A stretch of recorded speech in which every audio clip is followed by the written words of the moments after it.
Is that a dog in the middle of the ocean? At first, Jack thought he was hallucinating. The sun was brutal that morning, already high, already cruel, and the water stretched out in every direction like glass spiked with fire.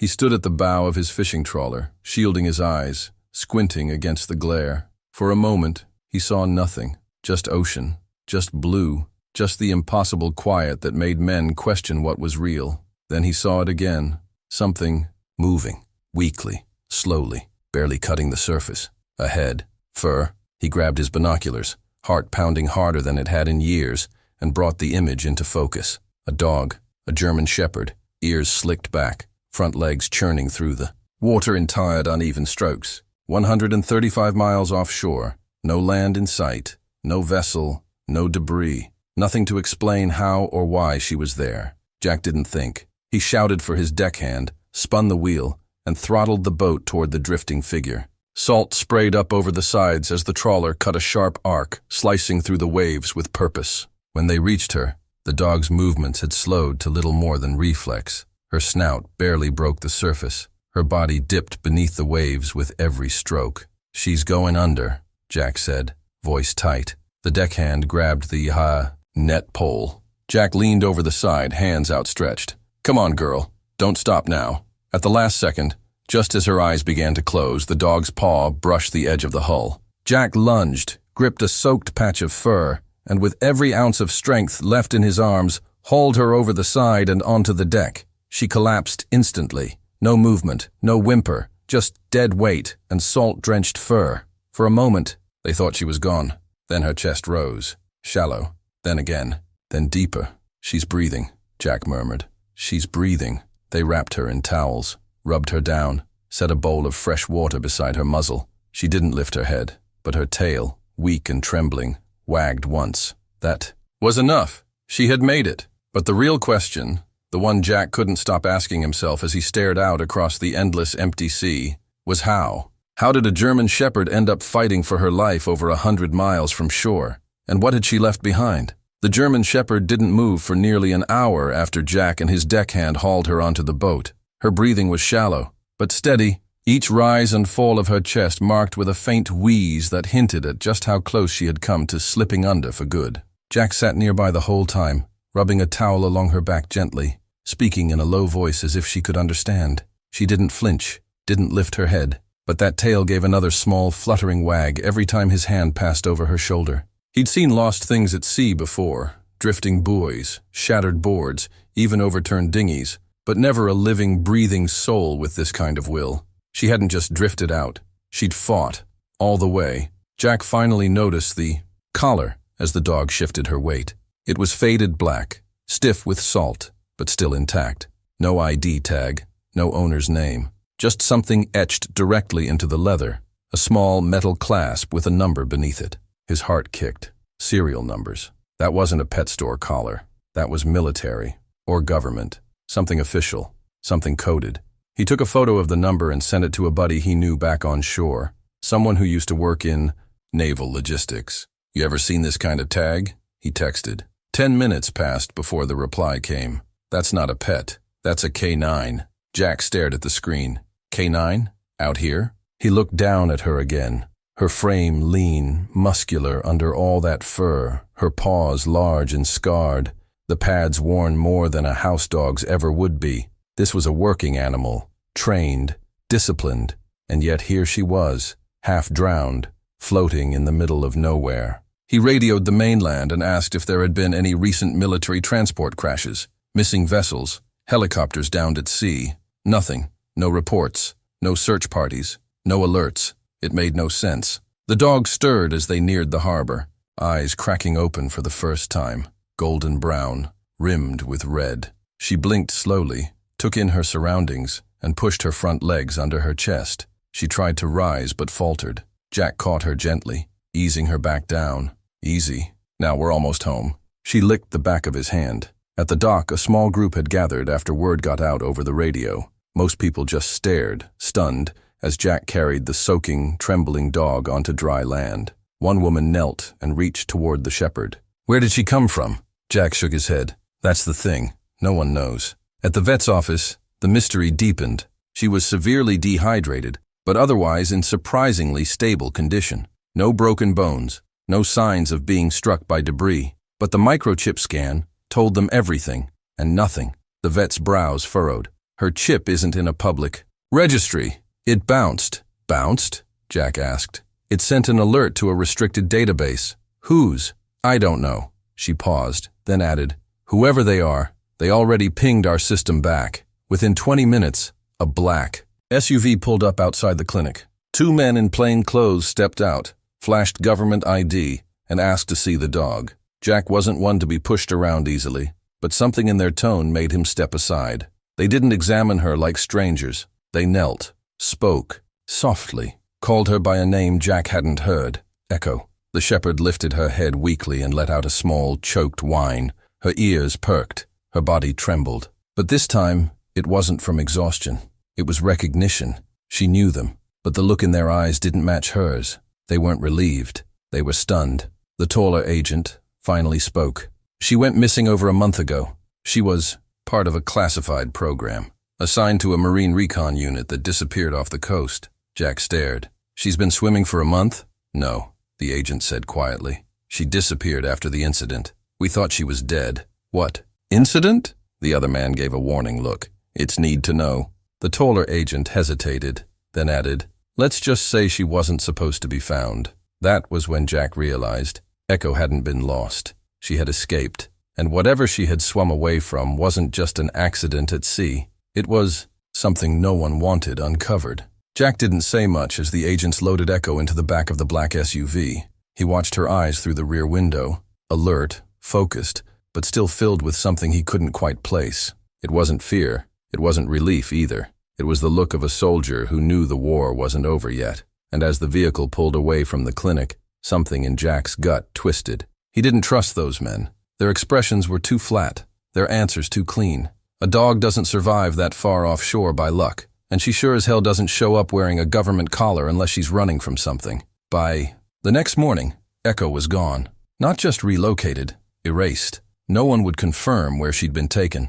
The microchip data had vanished from the vet system, wiped remotely. The staff were told to say nothing. Jack tried calling in a favor with the buddy who helped identify the collar, but even he backed off fast. You didn't hear this from me, he whispered over the phone. But if that dog swam 100 miles and lived, someone's going. To make sure it never happens again. That night, Jack couldn't sleep. He kept playing the moment over in his head. The way Echo had reached for him with her paw when he first pulled her from the water. The flicker in her eyes when she saw those agents. How quickly they loaded her up and drove off like she was cargo. He sat at his desk, flipping through notes he'd scribbled while waiting on the vet's results. Something was off. The timeline didn't make sense. If she'd gone missing a month ago, how had she survived? Where had she been? And more importantly, why did they say she wasn't supposed to be found? By sunrise, he made a decision. He started digging. He went back to his logs, traced weather, reports, plotted current patterns from the last 30 days. He mapped possible drift paths for something, anything, that could have carried a dog that far. But every route pointed to the same stretch of water, the edge of a restricted naval zone. He knew better than to mess with government operations, but he also knew something no one else did. Echo hadn't just drifted. She had swum. She had direction, intention. When he first saw her in the water, she was headed west, toward land, not away from it. That meant she knew where she was going. She had a destination. And that meant someone, or something, had taught her what to escape. 3 days passed. Then came the knock. It was 2:14 a.m. Jack opened the door and found no one on the porch, just a manila envelope lying on the mat. Inside were 3 photos. The first showed Echo as she'd appeared in his boat, dripping wet, barely conscious. The second was a blurred aerial image of a military vessel, partially submerged, smoke rising from its deck. The third was what stopped his breath cold. A group of men in tactical gear, faces partially blurred, surrounding a steel cage. Inside, the cage was Echo, and beside her, another figure, smaller, wrapped in what looked like thermal blankets. A child. Jack sat down slowly, heart pounding in his ears. There had been someone else. He read the note that came with the photos. She wasn't the only one who escaped, but she was the only one smart enough to get to shore. If you want to help her again, follow the currents back to Grid 22, but be careful. Not everything out there is lost by accident. He stared at the words. Echo hadn't just escaped. She had rescued someone. And now that someone, maybe still alive, maybe still waiting, was out there, alone. Jack closed the envelope, stood, and grabbed his keys. He wasn't a soldier. He wasn't trained for recon, but he owed that dog everything. And now, it was his turn to swim toward the storm. Jack left before dawn. The air was heavy, the kind that stuck to your skin and warned you the ocean wouldn't play nice today. But that didn't matter. He knew where he was going, and for the first time since he'd spotted Echo out in those impossible waters, he felt certain it hadn't been a random act of survival. She was guiding him. That envelope, those photographs, they weren't a warning. They were a breadcrumb trail, a desperate message passed from one survivor to another. And whatever was waiting at Grid 22, he was going to find it. He sailed alone, just as he had the first time. The harbor was still quiet, the locals unaware that a man was heading back into waters no sane civilian would enter without clearance. He checked the weather radar again. Storms threatened the far edge of his plotted course, but he'd seen worse. Besides, if Echo could survive it, could swim through it, he wasn't about to make excuses. The sun was a ghost behind thick clouds by the time he reached the coordinates. The sea here had a different personality. Still, but not peaceful. Ominous. Like something was watching just beneath the surface. Jack slowed the engine and began to drift, eyes scanning the horizon. He reached for his binoculars, checking for signs of wreckage, debris, anything unusual. That's when he saw it. A dark sliver rising and falling just above the waves. Not a boat. Not a buoy. A torn piece of something metallic, barely hanging onto the edge of the current. He steered closer. It was a section of hull. Charred. Bent. The paint peeled off in flakes. There were no markings, no registration, but the design was unmistakable. Military. Jack cut the engine and dropped anchor. He suited up, strapped on his dive gear, and slipped into the water. The cold hit like a slap, but he forced himself to keep going. He let the current pull him beneath the surface. What he saw below stopped his breath. There, 20 feet down, was the wreckage of a large vessel, half submerged, torn open like a cracked shell. Scorch marks marred the metal. Loose cables floated like jellyfish tendrils. And trapped inside, one section of the broken hull, still intact, partially sealed, was a makeshift chamber. Inside it, something moved. Jack swam closer. At first, he thought it was a body. Then the figure shifted. A child. Alive. A boy, no older than 10, curled beneath a survival blanket, his arms wrapped tightly around a backpack. His face was pale, eyes barely open. The air pocket around him was vanishing, and fast. Jack signaled, tapping the side of the chamber. The boy startled, weakly raised a hand. Jack motioned to hold on. He swam up, broke the surface, and scrambled. Back onto the boat, adrenaline surging through his veins. He radioed for emergency evac. "This is Captain Jack Monroe. I have a live survivor in submerged wreckage at Grid 22. Civilian. Repeat. Child found alive. Need immediate extraction support." He repeated the coordinates, voice sharp with urgency. Then he dove again. This time, he brought rope and flotation gear. The chamber was collapsing.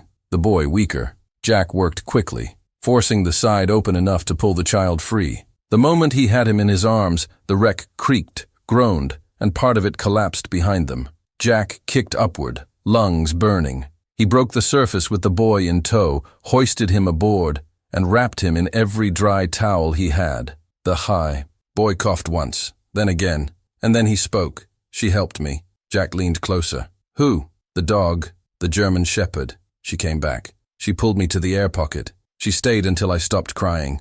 Jack felt his throat close. Echo hadn't just escaped the wreck. She had led him back so someone else could live. By the time the Coast Guard arrived, the boy was stable. He was airlifted to a naval hospital under high security. Jack wasn't invited to go with him. No debrief, no report, just a thank you and a warning to stay silent. But it was too late for silence, because the truth had already changed him. Echo had made an impossible journey to save a life. Not just the boy's, but maybe her own. And maybe, in some quiet, unexplainable way, Jack's too. He returned to shore alone. No media, no welcome. Just a man, a boat, and the haunting memory of a dog who had done the unthinkable. 3 days later, as Jack sat on his porch watching the horizon, a truck pulled up to his dock. The same black SUV from before.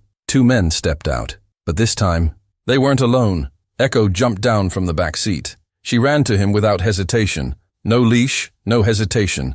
Just a sprint that ended with her head pressed against his chest, tail wagging like the sea had never tried to take her. One of the agents stepped forward. "She's yours now. Officially. Her record's been sealed." Jack didn't ask why. He didn't care. He just wrapped his arms around her and whispered, "Welcome home, girl." Because sometimes the ocean keeps its secrets, but sometimes it sends them back. Jack never asked how Echo had found her way across 135 miles of open ocean. He never asked who had trained her, what mission had gone wrong, or why the men in suits spoke in hushed tones every time her name came up. Because the only thing that mattered, the only thing Echo had proven with every stroke through those brutal waters, was that she hadn't been trying to survive. She had been trying to save someone, and she had. The boy, whose name was Ryan, remained in the hospital for nearly a month. His recovery was slow, mostly due to trauma more than injury. He barely spoke at first, didn't react to nurses, flinched at sudden sounds. For a while, no one even knew who he was. His records had been sealed. No relatives had come forward. But then, during one quiet morning when the nurse brought him oatmeal and sat beside his bed without speaking, Ryan whispered a name. Echo. It was the first word he'd said in 10 days. That same day, Jack received a call. They wanted him to visit, not as a witness, not as a sailor, but as someone who could help fill in the pieces of a boy's broken memory with something solid and human. Jack didn't hesitate. He brought Echo with him. When Ryan saw her enter the room, his breath caught. He didn't cry. He didn't smile. He just held out both arms and buried his face in her fur. Echo didn't bark, didn't move wildly. She just stood there, pressed against him like she knew this was the moment he needed her stillness more than anything. Jack turned away for a second, pretending to check his phone, blinking faster than he wanted to admit. It was during that visit that Ryan began to speak in full sentences, not to the doctors, not to Jack, but to Echo. He told her how the ship went dark, how the people who were supposed to protect them disappeared, how the fire broke out in the lower deck, how he hid in the storage bay for hours. He didn't understand what was happening, only that there were shouts, sirens, and then silence. He said Echo came for him when it was already too late. She had been locked in a separate chamber. He heard her barking from across the ship. Somehow, she had escaped and found him, pulled him toward air when he couldn't move. He didn't know how she got the door open, only that she didn't leave him, even when the water came rushing in. She had stayed until he stopped screaming, and when he fell asleep, she was gone. He thought she had died, but now she was here, and so was he. After that visit, something shifted. The government no longer tried to reclaim her. The men in suits stopped calling. Echo was listed as retired, permanently. There were no more requests, no more threats. It was almost as if the people in charge had realized the world already knew too much, and they didn't want to become the villains in a story that had already turned into something heroic. Jack took Echo home. He didn't chain her, didn't fence her in. She never wandered. She would sit at the edge of the dock at sunset, eyes scanning the horizon, ears twitching at every shift in the wind. Not because she expected trouble, but because she had learned the world was full of it, and some habits never left. One afternoon, Ryan came to visit. He was smaller than Jack remembered, even though he'd grown. That's how trauma works. It stretches some things and shrinks others. But his eyes were different now. He didn't look like a boy who had seen too much. He looked like someone who had come out of the dark with something to hold on to. Echo ran to him the second he stepped off the boat. That night, they sat by the fire pit. Jack, Ryan, Echo between them. They roasted marshmallows in silence for a while. Then Ryan spoke. "Do you think she knew?" "Knew what?" Jack asked. "That no one else was coming." Jack watched the flames for a long moment. Then he said, "I think she knew you were the only thing worth swimming for." Ryan nodded. Slowly. "I think she saved herself to save me." Jack didn't respond, because deep down, he believed the same thing. Echo had survived not because she wanted to live, but because she had something to deliver back to the world. A boy, a truth, a reminder that even when systems fail and orders collapse, loyalty, real loyalty, finds a way through the waves. Years later, Echo's photo hung on the wall of a quiet rescue station along the coast. Below it was a plaque with just one line. She didn't swim for herself. She swam for the one who couldn't. Jack still walks past it sometimes. Ryan visits every summer. They never talk about the wreck, not anymore. They talk about fish, about Echo, about the way the sea looks right before a storm. And Echo, she's gone now, but she didn't go unnoticed, because some animals don't just survive. They rewrite what survival means.